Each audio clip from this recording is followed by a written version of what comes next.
اب آپ کو بیان کریں گے برج قوس کے بارے میں کہ ان کا 11 سے 20 اگست کا یہ اشرا علم نجوم کی روشنی میں کیا کچھ لے کر آ رہا ہے۔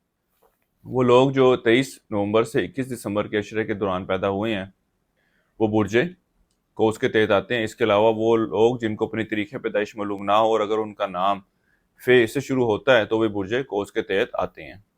یہ اشرا برج قوس والوں کے اندرون و سفر کو ظاہر کر رہا ہے۔ یہ سفر سیر و تفریح کے لیے بھی ہو سکتا ہے اور کام کے سلسلے میں بھی ممکن ہے۔ انعامی اسکیمیں، پرائز بانڈ کھیلنے والے افراد ان معاملات سے مالی فائدہ حاصل کرنے میں کامیاب رہیں گے۔ ان دنوں میں آپ کی توجہ عشق و محبت جیسے کاموں کی طرف زیادہ رہے گی۔ اس کے علاوہ پچھلے کچھ دنوں میں اگر کوئی ناراضگی ہوئی تھی تو اب معاملات بھی بہتر شکل اختیار کرتے نظر آئیں گے۔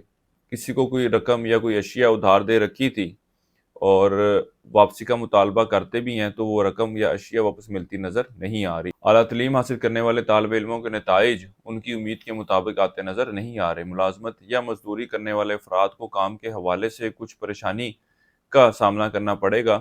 اس دنوں میں آپ کی توجہ کتابیں پڑھنے اور کچھ نیا سیکھنے کی طرف بڑھتی نظر آ رہی ہے۔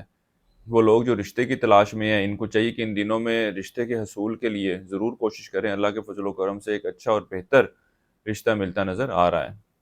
انٹر اور اس سے کم درجے کی تعلیم حاصل کرنے والے طالب علموں کی تعلیمی کارکردگی بہتر رہے گی۔ اس اشرے کے دوران لوگوں سے اپنے کام کروانے کے حوالے سے آپ کو کچھ مشکلات کا سامنا کرنا پڑے گا۔